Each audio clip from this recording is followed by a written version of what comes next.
edition of the JMU Sports News Podcast. I am Bennett Conlin, joined by Jack Fitzpatrick. We had a case of the giggles before we started recording, but we're on now.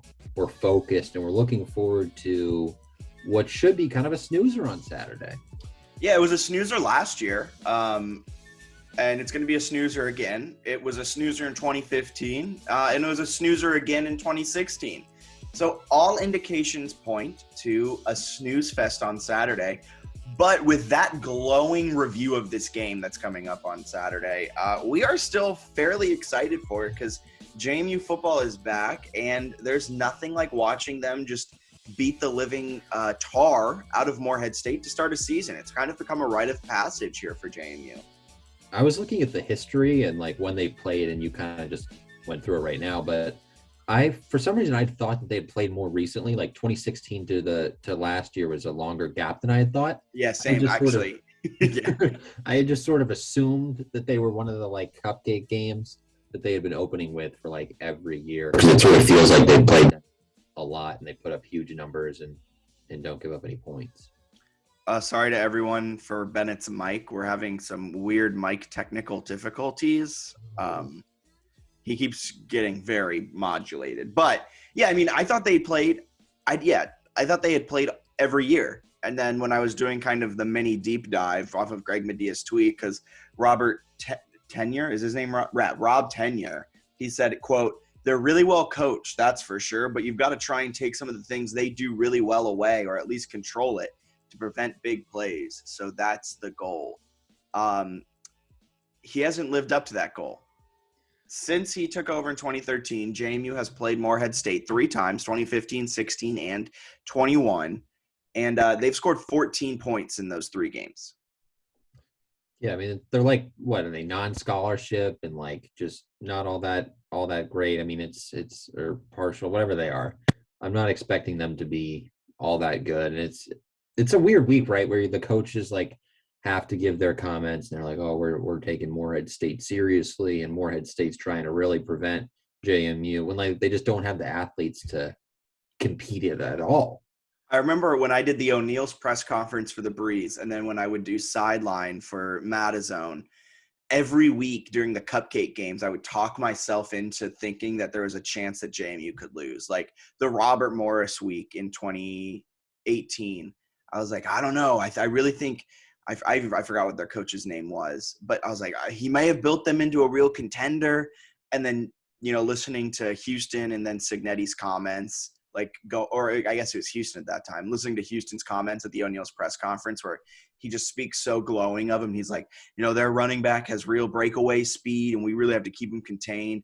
And then that running back proceeds to run for 3 yards because the defensive line just like manhandles the offensive line. So it's kind of it's funny how this week leading up, you think that there's a chance that Morehead State will score points, and it never happens. Yeah, it's a mismatch, and I don't know, it's like a decent game kind of to just ease into the season. I think I'm most excited just to see like some of the backups play, which is maybe weird, and I don't know how early we want to get into like backup quarterbacks, but like hopefully Cole Johnson plays well. And then you're looking at Billy Atkins, who they have listed at number 2. Technically, it's an or. Technically, Patrick Bentley. Yes, it's technically an or with Bentley. I'm not all that interested in seeing Bentley just because he doesn't seem like really the future of the program. He's a veteran and it kind of makes sense as a backup. I think things would go pretty poorly if he starts a game in his JMU career. No offense to him, but I think they'd rather roll with the young guys. So like that'd be fun for me to see. I want to see Kalen Black at the ball a lot. I imagine he might even be limited in this game just because he might be running back number 1 because Percy's questionable with a hamstring. Yeah, I don't know how much Black will actually get to touch the ball or do things just because they have so many other guys there, and he has a chance to be running back 1 because Percy's a little banged up, and it could be more of an Austin Douglas, Latrell Palmer show. And then in some years when they play Morehead State, we figure out who like the 9th running back on the team is, so that could be fun. Yeah, I think Eric Curlew had his breakout game against Morehead State. The walk-on who would get the mop-up time. Who knows? We might even see someone who's not even named on the 2 deep, Solomon Van Horst. JMU fans were not happy that he was not on the 2 deep. I think that was the most replies that we got. Yeah, because they list him at kick returner, but he's not anywhere in terms of like running back, wide receiver, which is more. Which I don't know. I've said this before that I kind of wish they'd use him more offensively, but he doesn't Yeah. really have a true position with the way they use him. He's not going to be carrying the ball 10 times a game, but hopefully they find a way to get him the ball because he's faster than like 95% of their team. Yeah. So I guess that's the segue. Well, I guess we'll preview Morehead kind of as we break down everything. But let's start with some too deep talk. Solomon Van Horst is the kick returner with Kalon Black. Jordan Swann's the punt returner. Kind of weird to start with the specialists, but let's start there. The punt return especially, but it just hasn't seemed to be as electric as past years, last year in the spring. Do you expect some of that like electricity to come back with Swann fielding punts and Van Horst and Black being the two kick returners? Yeah, I'm kind of looking for that at like every position. Like I think JMU should be more explosive this year. Offensively, I think with Cole having more confidence, I'd love to see some chunk plays in the passing game. The running game, I think, will be as explosive as it usually is. But then, like defensively, I think turnovers and sacks and tackles for loss, blocked punts, kick returns that are actually explosive, punt returns, things like that. I think they have a chance this year to be really dynamic and make a bunch of plays that are like, wow, that's a potential game changer, especially when you're playing a good team. So I would like to see them be better on punt return. I think they will be. I think I just think he's a better athlete than Sroba, so I think he'll be able to make more plays. What is Jordan Swann's story? He was a transfer from Maine, New Heatherman, and came over and is now the backup cornerback and a kick returner, right? Yeah, so I think he was like a double stop, I believe. I want to say he was a Yukon and then Maine and returned punts for both. So then there was some talk that like he was a good FBS punt returner, and I think we can use that in air quotes when we talk about Yukon. But no, I mean, yeah, he's played UConn's not good. I think this is no slight to Stanley Hubbard, but I kind of expected him to break into the starting lineup for the offensive line this year, considering he was an FBS transfer. But I think we're seeing that UConn doesn't mean great. Right.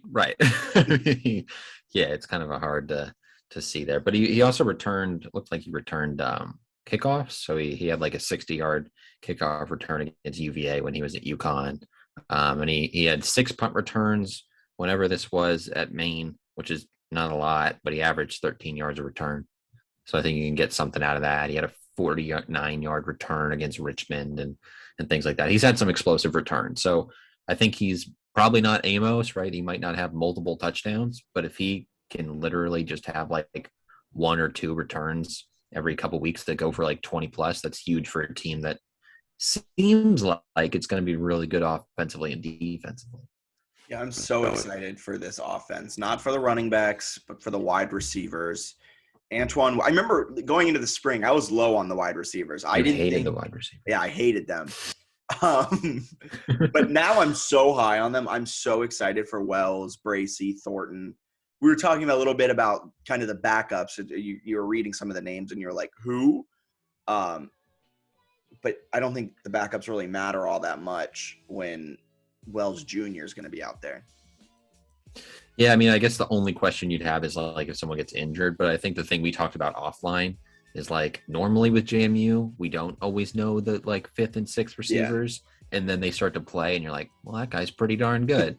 So it sort of feels like the Alabama and Clemson thing of the FCS where they have new names maybe or some backups you don't know. And then they have to come in. You're like, oh, my God. Like, why hasn't this kid been a 4-year starter? It is worth noting Kendall Dean is injured. He's out for the season, I believe. ACL or something in his knee, maybe. Yeah, something I think. I don't know if it's public information. I don't know if it's been released what exactly it was. So he's out. Of course, Jake Brown, he transferred ahead of the spring season, I think during fall when it was announced that they won't be playing. And Devin Ravenel is also battling an injury, if I'm not mistaken. Seems that way. Otherwise, I would have kind of expected him to be listed on I think he was at the very least, because there were a bunch of stories in February about how he was poised for a big spring, and then I think he got hurt. So I wonder if those how much those linger, because there's not a long gap between like February and now, really, in terms Yeah, of injury. there wasn't an off season. Like if you No. got injured at the end of the spring, like we're seeing it with South Dakota State, their Mhm. star quarterback Mark Gronowski got injured in the championship game, and he's missing this entire season. Where if he got injured at the end of a fall season, he'd probably be ready for week 1 of the next fall. But yeah, it's kind of, if you went down in the spring season, you're probably missing some time this year. 100%. And South Dakota State reloaded nicely through the transfer portal. They're going to beat Colorado State, FCS, FBS.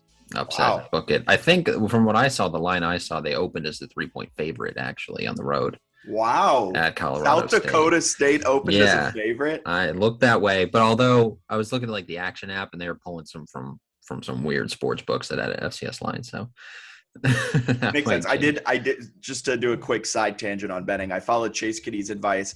I pounded Jacksonville State at +7, but I got him at +17, and the second I got him at +17, they moved to 16.5. So I felt like that was a good get. And then I faded Chase. I went over 51.5 points because it was +100. And then when I checked back, it was 51.5 it was set at the over under.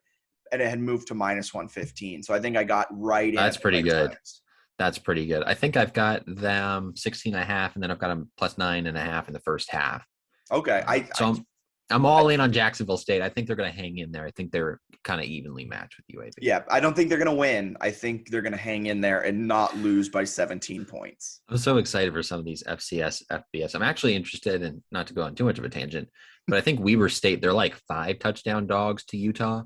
I think they'll cover that, but I'm really interested to see how they go and play a ranked FBS team. I think Utah is right around the 24th or something like that. So, and to kind of continue this talk, I mean, this is what happens on a Morehead State week. You know, there's not a ton to really dig into. We will dig into a little bit in a bit, but JMU Morehead isn't a great litmus test. Like if JMU blows them out by 50, that's the same as them blowing them out by 80.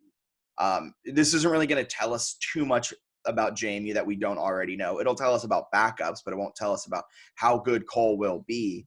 But a great litmus test, I think I'm pronouncing that correctly, is an FCS school against an FBS school, specifically like a Utah type. Maybe not all the way Utah because they are ranked, but like seeing a good FCS school compete normally for the first half against an FBS team, that's how you know how good an FCS team is. Granted, then the scholarships come into play and depth come into play in the second half. It's really fun to watch. I think if Weber State can keep it within like 3 touchdowns, I think that's going to be a really tough game in 2 weeks. Yeah, I think that's why it'll be so interesting to see and what they can do quarterback wise, because Weber State, when JMU plays them on the 18th, Ogden, that's going to be the best team that JMU would face, in the 3 games this season. That won't be the case, in my opinion, for Weber State. I think Utah, a ranked FBS team, would still. I bet there are fans who are disagreeing. Has an edge over JMU, so like that'll be interesting to see. And that game's actually Weber State's first home game. JMU is, so I thought that was an interesting thing. We're already diving into Weber, but no, the Morehead State, like you're saying, it's not a great litmus test. But I do remember last year, 52-0. I didn't come away overly impressed with Cole. Like I thought last year in that game, he was leaving throws kind of short and stuff. But do you remember last year it was cold and extremely windy? Because I remember at this point, I was defending Cole. I was still in Cole's camp. And granted, I'll admit all the fans were right. And if you had doubts about Cole after that first game, you were completely right. Because he did kind of lack arm velocity. He lacked getting the deep ball to the receiver. He lacked the timing. He lacked really everything at the beginning of last season. But it was really windy. So I'm still going to defend him on that Morehead State game. But as you were saying, sorry about that. No, that is fair. I think for me though, like there's not a lot you can take away. But if they do come out firing a little bit, like last year they're up 21-0 after a quarter, that kind of stuff I think is positive. Where it's like, all right, the starters look good. The bench pieces got time. Things like that are definitely worth keeping an eye on. And just for them to get into a rhythm and then staying healthy is important, which is kind of why I hope they don't play Percy if he's a little bit banged up. You don't need him in this game at all. You have 5 other running backs. Like, doesn't seem necessary. So they don't have a ton of time this year to really lead into it is kind of my point. Is last year they eased up with Morehead State and then they struggled with Robert Morris and almost lost to Elon. But like those teams were bad. So like they had the ability to kind of stink and Robert still. Morris, I will still say that Robert Morris, Elon is bad. Robert Morris was still bad. Robert Morris wasn't as bad as JMU. It wasn't the Yes. same Robert Morris team that we remember from 2018. Yes. It was a improved team. I will stand by that. And that struggle wasn't as bad as JMU fans made it out to be. The struggle against Elon was as bad as JMU fans made it out to be. I think Robert Morris was improved, but it was still kind of a lackluster showing in that game, I would say, at least at the beginning. I'm going to pause. Second half was pretty good. Yeah, you're a big Robert Morris guy. But I think like this year, though, like Elon was not a good team. You can't really have a sluggish start this year. Like they have to be way better faster. So Morehead State, like work out the kinks, maybe try out some plays or some players you want to do in certain formations, whatever.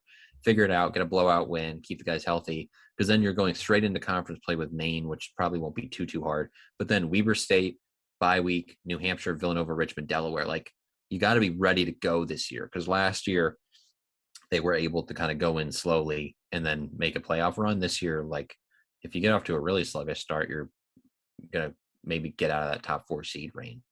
Yeah, and normally with the years since I've been following JMU football, it's out of conference, into conference play, where they have not only you're talking about getting a fast start in a game, don't be sluggish in a game, but also like they need to have a fast start to the season. Like, yeah. Like there is no time to work out your kinks. You have Morehead State, and then if you drop Maine, you're all looking at an 0-1 start in CAA play, and you probably aren't winning the CAA outright with one loss. Like the winner of the CAA will probably be a no loss to a 1-loss CAA team. So that's different. That's different for this team. That's no player on this team has had a week 2 conference game.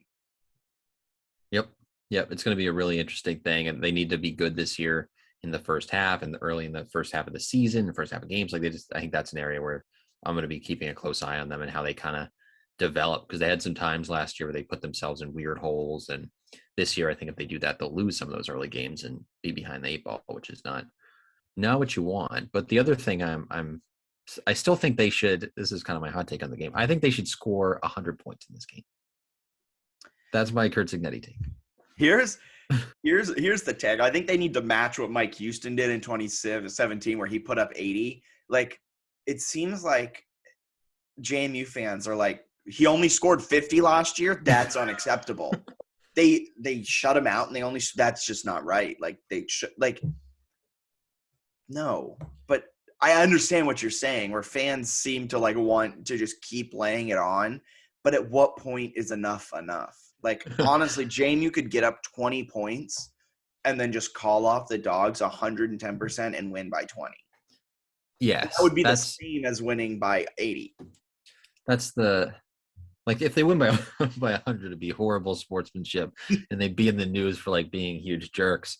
But what I will say is like something in that 80 range, if they could hit 70, like I think that is something, and this is a take I brought up like last year or over the summer. I still think that's something that would help with JMU fans being like, oh, Curt Cignetti's not a killer. Like, I know that it's Morehead State, but there's something about when Houston put up 80 when people are like, wow, we're offensive juggernaut. Like, if he can score 70 against a crap team, I do think it carries a little bit of weight in the like fan circles, which he shouldn't care about.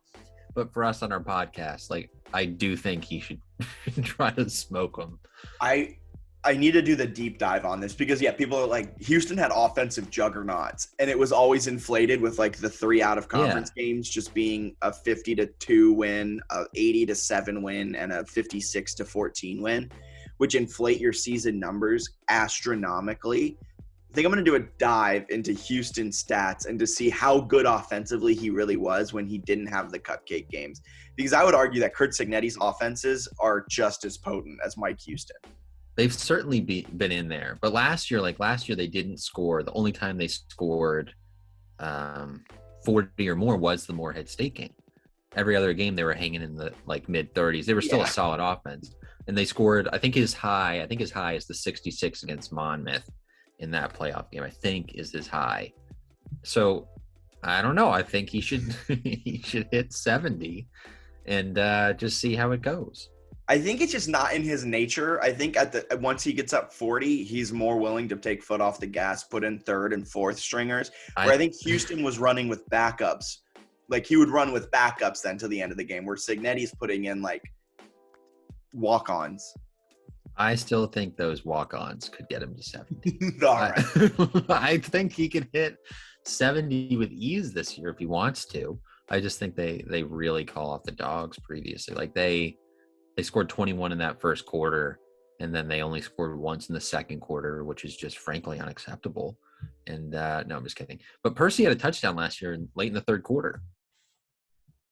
Like, that's it. That's a long time. If you're going to keep the guys in there, like, why not hit 100 and be like, hey, we're getting the 2-minute segment on College Game Day next week, boys. For all the wrong reasons. Look at what the Dukes did to non-scholarship Morehead State. They call Morehead State the Harvard of the South, and JMU really decided to just beat up on them. I still think it'd be fun. I will say I want at least 70 points. I would like to see 70 points. I just want to win. They're gonna win. There's no chance they lose. Billy Atkins is a guy who can go out there and get you some touchdowns. You can play all 4 quarterbacks, and I think you still score 70 if you want it. I'm excited to see Billy Atkins. I will say that.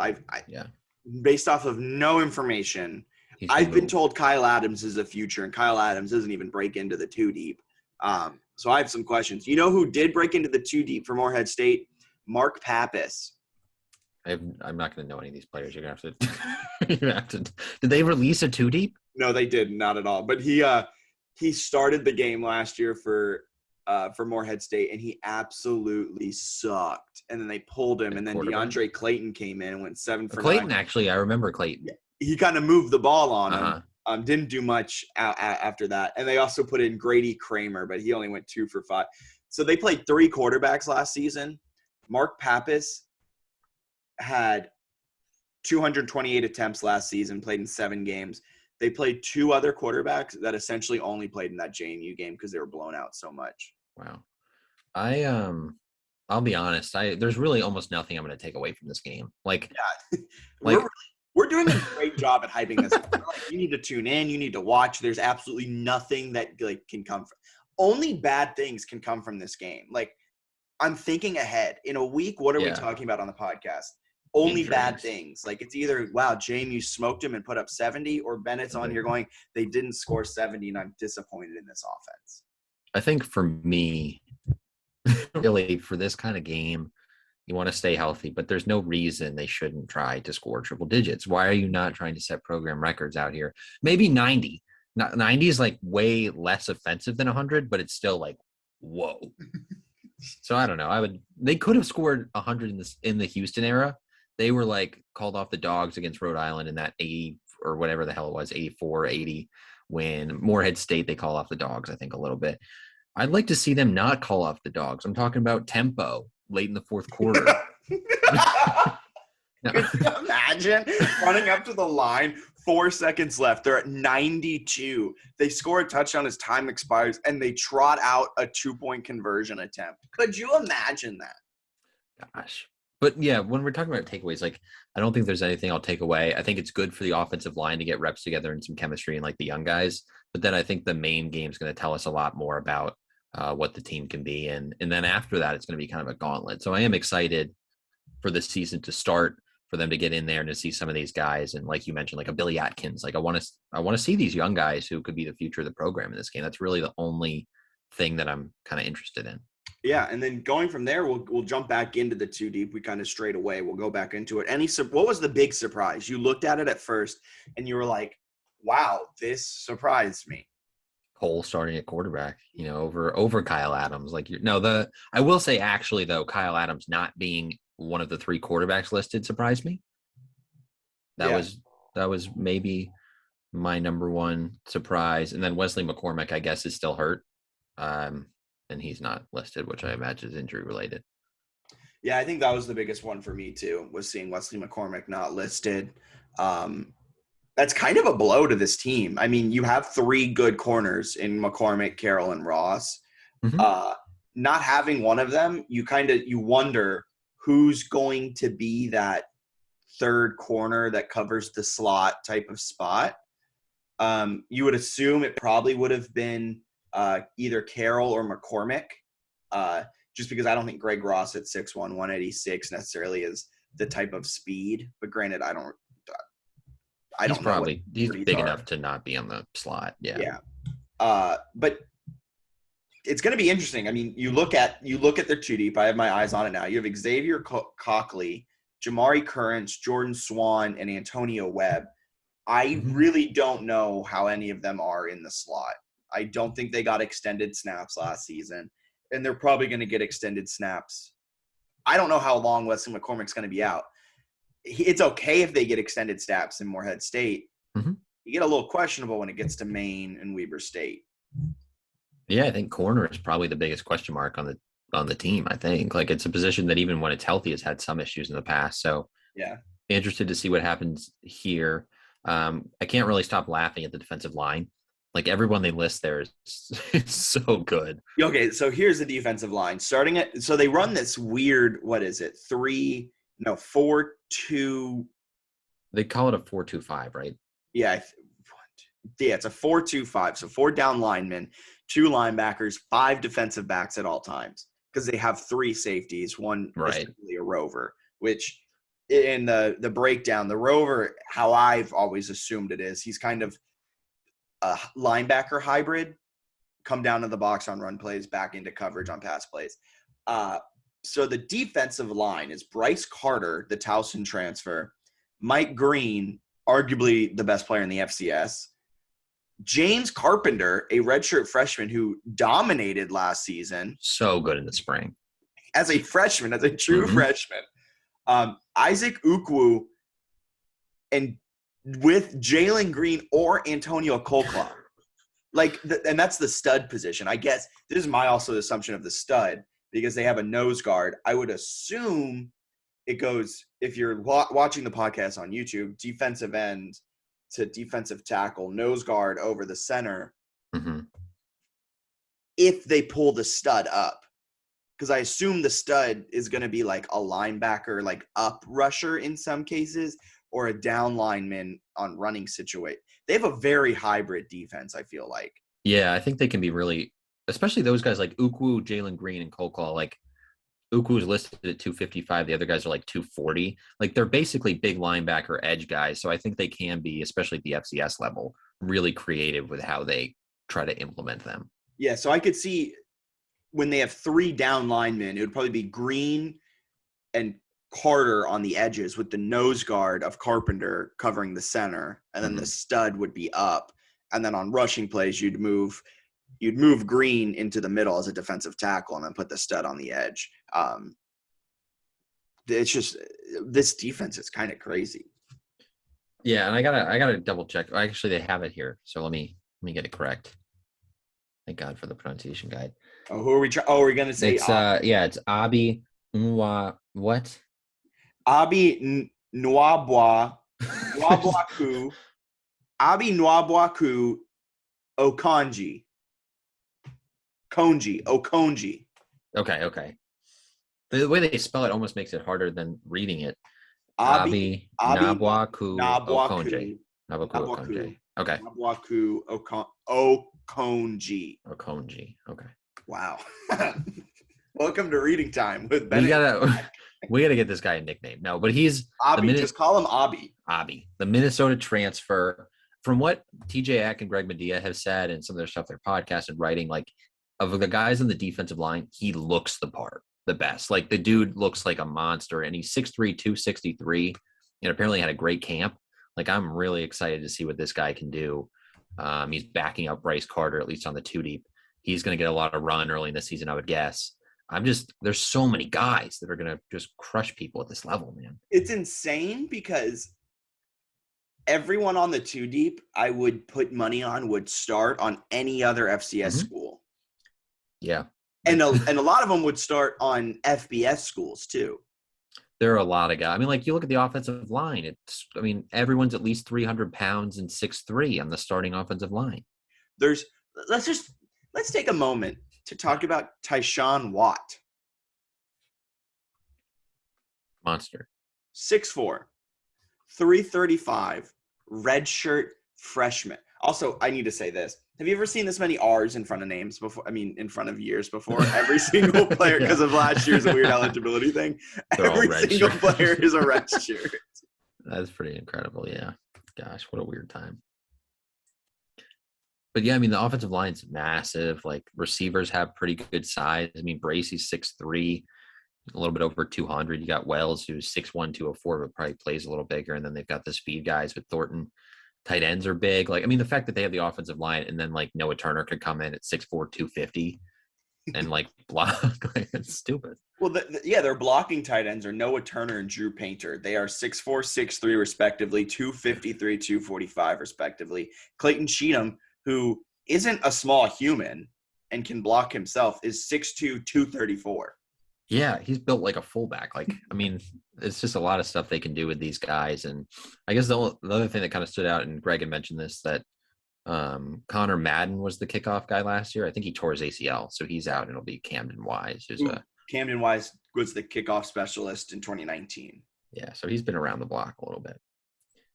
So we won't see a Connor Madden 50-yard field goal in an FCS playoff game this season, which is what you're telling me. That'll be Camden Wise this year, yeah. Yeah, okay, perfect. As long as we have someone other than Ethan Ratke.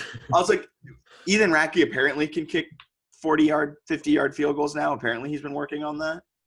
Kind of confused. Yeah, I think that was a report that TJ had that he said he feels good from like 52 or 53. I would need to see that.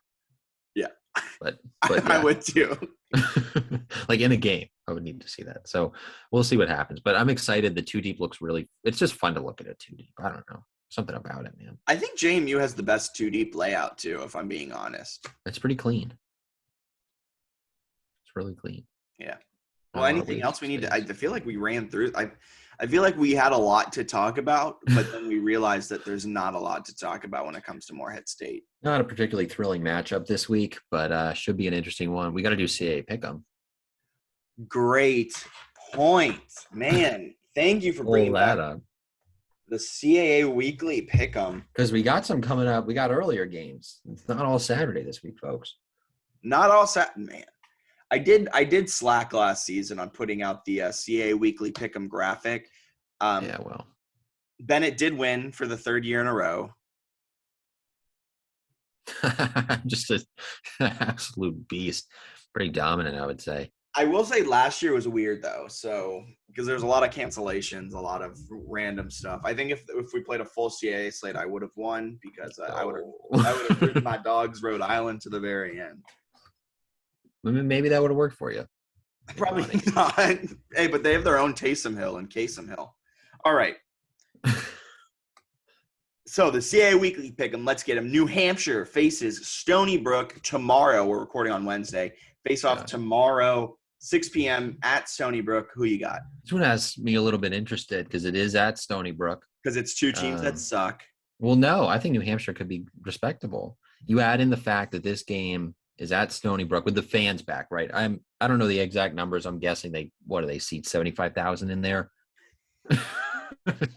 No, I don't. The funny move your comma one over to the left. Some of these CAA games are like fans are back. It's like, well, are they? I'll take New Hampshire. I just think New Hampshire is probably better. Okay, I can respect that. I'm gonna go Stony Brook. Wow, you believe in the home field advantage? I believe in that, and I don't think UNH is that good. They lost to Albany last season, and Albany was great. Sucks. All right, that's pretty good logic there. Delaware, Maine is the next one up tomorrow night, 7 p.m. kickoff in Maine. There's some weird juju that happens in Maine. Who you got? Yeah, kind of like an ugly, weird potential here for a Thursday night game. I'm not quite as high on Delaware as you, but I still think they have a really good team. So I think they could win that one handily, and I think they'll be a force this year at some capacity. I agree. Delaware are dark horse national championship contenders, and they're going to start their run with a beatdown of Maine. Normally we don't do non-conference games, but let's throw some non-conference CAA. Do we not do non-conference games? We haven't done it the last couple of years, but let's do it this year. Yeah, we got to bring it back. Villanova Lehigh. How did Lehigh swing Villanova to come? They're like next to each other, I think. Oh, Well, okay. they're pretty close at least. All right, It's who a you got? it's a bus Villanova at trip. Lehigh? I'll take Villanova. Lehigh's what are they? Patriot League? Probably. Yeah, I don't think that good. Nova's a national championship contender every year in the preseason. So Yeah, I was gonna say. Well, not even for the preseason, for the first 3 weeks of the season, and then they actually play a good team, and then they get exposed as frauds. I'm gonna go Villanova as well. Next up, Howard travels to Richmond. Who you got? Richmond, not a lot of thought here for me. I think they'll start the season with a win. I agree. I think Richmond, they got screwed out of a playoff spot last season. Their only loss was to the number 1 team in the country. They should have gotten in over some of the Valley teams that got in. I think Richmond is a solid CAA team this season. I think they're good. Finally. Fair enough. There are a couple of matchups coming up that have me really excited. Wow. Wofford, Elon. Not this one. Yeah, I know. It's the next one. I will. I'll take. No, actually, Wofford. I'm taking Wofford. I think Wofford has. They run some sort of funky offense, and that might not be true. At some point I thought they were running triple option. Don't know how accurate this is. I don't care. I think the triple option, whether they run it or not, is going to be a huge issue for Elon this week. Elon's going to lose that game for sure. I'm going to go Elon. You know why? Because Davis Cheek Cheek isn't injured yet. oh, that's mean. Poor guy. I hope he stays healthy because they don't seem like they have a lot aside from him. If he stays healthy, I think they can win 2 games, one of them being Wofford. Okay, if he gets injured, I think their season's over. Albany, here's the game that you were looking forward to. Oh, yeah. Albany travels to Fargo, North Dakota to take on the Fighting Quincy Pattersons, North Dakota State. Who do you got? Undercuffler in an enclosed space this time of year. Anti-vax or undercuffler? A mask feels like it could be problematic for the Bison. No, Albany I think is going to stink. So I'll say North Dakota State by a lot, but somewhat interested to see how Undercuffler plays in the Dome. I am going to take North Dakota State by probably 4 touchdowns. Wow, Albany's not good. Yeah, they're bad. We all got, well, by we, I mean me, got infatuated with the Undercuffler after seeing his freshman year. But what we didn't talk about enough were the star wide receivers that he had that he could throw 3-yard slants to, who would take it 80 yards and inflate his numbers. Undercuffler is going to struggle. North Dakota State has an FBS transfer from Virginia Tech. North Dakota State are the national championship favorites. So Really? Towson, Morgan State. Towson by a good bit. I agree. Nice to see them come back and play this year. Yeah, thanks. I'm glad they weren't scared like last season. Morehead State, JMU. I'll take the Dukes and the nail biter. All right. I'm going to take JMU as well by 5 touchdowns. This is where I'm excited now. Well, I guess we have to talk about we have to give our score predictions for JMU, Morehead State. Yes, okay. 100-3.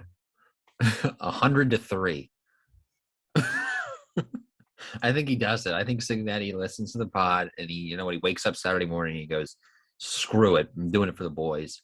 Goes out, gets us our 100. After the game, he doesn't even apologize. He says, you know what? If you got an issue with it, stop us. It's football. I'm going to say this. There's no way in hell that they put up a field goal. They're either going to go. That's a really good point. I love that that's your takeaway from me saying they're going to score 100. Morehead State's not making a kick. Well, no, they might get into field goal range, but they're going to go for it on 4th down. They're going to get into field goal range, not when it's 0-0 or 7-3 and they still think they have a chance. They're going to get into field goal range when it's 50-0. They're going to be like, Morehead State wins the opening toss. They like to receive. Guy takes the return way down there. Everyone's freaking out about special teams. They make a field goal. And then JMU scores the next 100. All right. I'm going to go 56-7. If they score only 56, I will riot on this podcast next week. Bryant versus Rhode Island. You know why we're so excited about this? Why? Gage Maloney, starting quarterback Bryant. So who you got? So I'm pretty stoked for this. I haven't done any research on Bryant. I looked up their thing just now. They have what appears to be a defensive tackle with some good size. He's getting held in this picture. That tells me they've got a disruptive front, which I like to see. They're picked to finish 4th in the NEC. Wow, that's a competitive division too. Fourth is respectable in the NEC. Could be way worse. So could be way better. I'm gonna take Bryant. Wow. Yeah, I like. It's also this game is on Flow Football, which is really good. It's a game, so good chance to take advantage of that subscription. Good point. I'm going Rhode Island. I'm high on the Roadies, the Rams. I like Taysom Hill, their quarterback. In games he played last season, in games where he was healthy, they won last season. He did get banged up at the end of the season.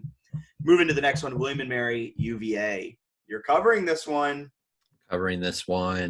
Like Kirk Herbstreit, you always like to stay out of these predictions. No, I think we did some sort of pick'em thing for like my actual job. I think I had Virginia winning like 52-10 or something. So Virginia by a lot.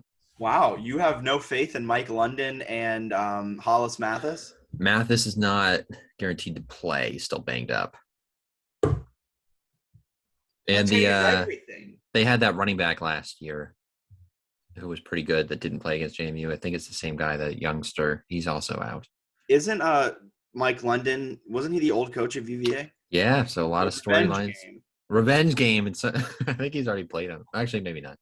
But yeah, huge revenge game for Mike London. And with all of that in mind, I'm going UVA as well. Fair enough. So what are our differences? Our differences are game 1, I took Stony Brook, you took New Hampshire. Yeah, that's and then I took Elon, you took Wofford. You actually took Albany, I took North Dakota State. Nope. Nope. And I took Rhode Island, you took Bryant. Okay, Bryant's going to get smoked if I stand by that pick. They did. I guess Bryant didn't play last year. They're going to be fresh. Play? Oh, probably not. That's a good point. I don't know. Now we got to do. Oh no, they did. They did. Sorry, I was incorrect. They did play, and they actually made some noise last year. They were 2-2, but competitive in every game. And you add Gage Maloney in there. Gage Maloney is going to absolutely tear up that conference. See, that's my only worry is that Gage Maloney might actually like be good, but then I also remember that you have to have talent around you to win games. And I don't think Bryant has talent around Maloney. Probably fair, but I stand by my pick. All right, moving to some quick hitters. Eveline Zwagger was CAA Player of the Week in field hockey. Field hockey was a preseason ranked team, and if I'm not mistaken, have started their season off pretty well. Yes. Thank you. Miranda Rigg, old JMU kind of field hockey star. Miranda Rigg is now an assistant coach at LaSalle. I just saw that. That's cool. Yeah. JMU bounced back from they got throttled by Marshall. That was really bad for the lads. Soccer guys. It wasn't a good game. No, they did bounce back. The big game, I'll say field hockey, one more thing. They do play Old Dominion team that was ranked to start the year. I think Delaware obliterated them, so they're probably not ranked now, but Friday they got a good match against Old Dominion and a chance this weekend against Richmond. And Delaware's a good team. JMU has won their first 2 games by a score of 6-0. Pretty impressive. So that's very good defense. And then men's soccer blanked Kansas City, the Fighting Kangaroos. Big bounce back. So that was a good win. Good for them. I think they won 2-0, 3-0. And soccer, they just lost to Louisville 4-3. Tough one. If I'm not mistaken, by just lost, I mean August 27th. If I'm not mistaken, they were down like 4-0 or 3-0 and roared back. They played the women's soccer girls have had a weird season where they started with VCU and they ended up losing on like this goal with like 12 seconds left or something, heartbreaking. Lose that 1-0, then they blew out American 4-0. Louisville goes up on it. Well, they actually started this game on a Thursday, played like 8 minutes, and then it rained. And they're like, we're just going to scrap all that. We'll come back tomorrow, which would be so annoying.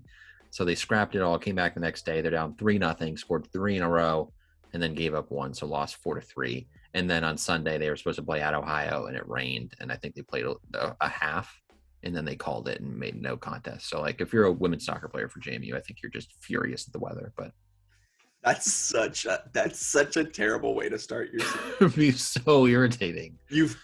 That's terrible. I feel for them. I think that's about it. I'm scrolling through some stuff quickly, some news. I think that's about everything that's been going on around JMU sports. So football plays Morehead State 6 p.m. this Saturday, September 4th.